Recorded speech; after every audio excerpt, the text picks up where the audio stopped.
చూసుకున్నట్టయితే సత్యానికి అసత్యానికి మధ్య పోరాటం. దావోస్ కు CM Revanth, AP, MP, Maharashtra సీఎంలతో పాటు భారత్ నుంచి 100 మందికి పైగా సీఈఓలు కూడా. అయితే దావోస్ కు సీఎం రేవంత్ రెడ్డి వెళ్లనున్నారు.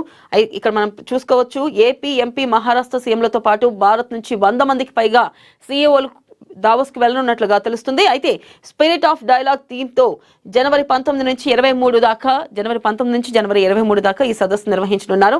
ఇక్కడ మరొక విషయం చూసుకున్నట్లయితే సత్యానికి అసత్యానికి మధ్య పోరాటం. బీజేపీ డిఎన్ఎల్ లోనే ఓట్ చోరీ, కాంగ్రెస్ లో సత్యం, అహింస ఆ రెండింటి ద్వారానే పోరాడి మోదీని ఓడించి గద్దె దించుతాం. కేంద్ర ఎన్నికల సంఘం బహిరంగంగా బీజేపీ కోసం పనిచేస్తుంది. ఓట్ చోరీలో దొరికిపోయామని మోదీ షాలకు అర్థమైంది. సభలో నా ప్రశ్నకు జవాబులిస్తున్నప్పుడు షా చేతులు వణికాయి. సత్యం గెలవడానికి సమయం పట్టొచ్చు, కానీ తుది గెలుపు మాదే. ఓట్ చోర్ గద్దె చోడ్ సభలో కాంగ్రెస్ అగ్రనేత రాహుల్ గాంధీ దశల వారీగా రాజ్యాంగాన్ని నాశనం చేసే కుట్ర. మల్లికార్జున ఖర్గే దమ్ముంటే బ్యాలెట్ విధానంలో పోటీ చేసి గెలవండి ప్రియాంక.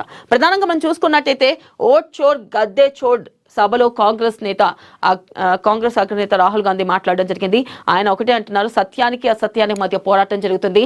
ఖచ్చితంగా బీజేపీకి ప్రధానంగా చూసుకున్నట్టయితే కేంద్ర ఎన్నికల సంఘం బహిరంగంగానే బీజేపీకి సపోర్ట్ చేస్తుంది అంటూ కూడా ఇటు రాహుల్ గాంధీ వ్యాఖ్యానించడం జరిగింది. ఖచ్చితంగా ఈసారి గెలిచి తీరుతాం, మోదీని గద్దె దించుతాం, ఓట్ చోరీ చేసి గెలుస్తున్నారు. నేను అడిగిన ప్రశ్నలకి అమిత్ షా చేతులు వణికే సభలో చెప్పేటప్పుడు అంటూ కూడా నిన్న ఆయన ఓట్ చోర్ గద్దె చోడ్లో సభలో ఆయన మాట్లాడడం జరిగింది. అలాగే చూసుకున్నట్టయితే ప్రియాంక గాంధీ కూడా కొన్ని ప్రశ్నలు లేవనెత్తారు. ఆమె అడుగుతున్న ఏంటి అంటే ప్రధానంగా గనక దమ్ముంటే బ్యాలెట్ విధానంలో ముందుకెళ్ళాలి, అప్పుడే తెలుస్తుంది ఎవరు గెలుస్తున్నారు అని చెప్పి. బీజేపీ పార్టీ ఓట్ చోర్ చేస్తుంది అంటూ కూడా ఇటు కాంగ్రెస్ పార్టీ మొదటి నుంచి మనం చూసుకోవచ్చు. గత కొంతకాలంగా Congress party BJP party vote చోర్ చేస్తుంది అంటూ కూడా ఆరోపణలు చేస్తుంది. మనం చూసుకున్నట్టయితే ఇక్కడ కేంద్ర ఎన్నికల సంఘమే బీజేపీకి పనిచేస్తుంది అంటూ కూడా ఇటు రాహుల్ గాంధీ వ్యాఖ్యానించడం జరిగింది. అలాగే చూసుకున్నట్టయితే రేషన్, ఆధార్ ఆస్తులను లాక్కుంటారు, ఓట్ల తొలగింపుతో ఎస్ఐఆర్ ఆగదు, ఓట్ చోరీ దేశ సమస్య. బీజేపీకి 400 సీట్లు వచ్చి ఉంటే రాజ్యాంగాన్ని రద్దు చేసేవారు. ఈ విషయాన్ని ఎన్నికలప్పుడే రాహుల్ గాంధీ చెప్పారు. అందుకే ప్రజలు బీజేపీకి 240 సీట్లు ఇచ్చారు సీఎం రేవంత్ రెడ్డి. సీఎం రేవంత్ రెడ్డి కూడా కొన్ని వ్యాఖ్యలు చేయడం జరిగింది. ప్రధానంగా చూసుకున్నట్టయితే ఒకవేళ కనుక బీజేపీకి 400 సీట్లు వచ్చి ఉంటే రాజ్యాంగాన్ని రద్దు చేసేవాళ్ళు అంటూ కూడా సీఎం రేవంత్ రెడ్డి వ్యాఖ్యానించడం జరిగింది. ఇక్కడ మరొక అంశం ఏంటంటే అందుకే ప్రజలు కేవలం బీజేపీకి 240 సీట్లతోనే కట్టబెట్టారు అంటూ కూడా ఇటు సీఎం రేవంత్ రెడ్డి బీజేపీని ఉద్దేశించి వ్యాఖ్యానించడం జరిగింది.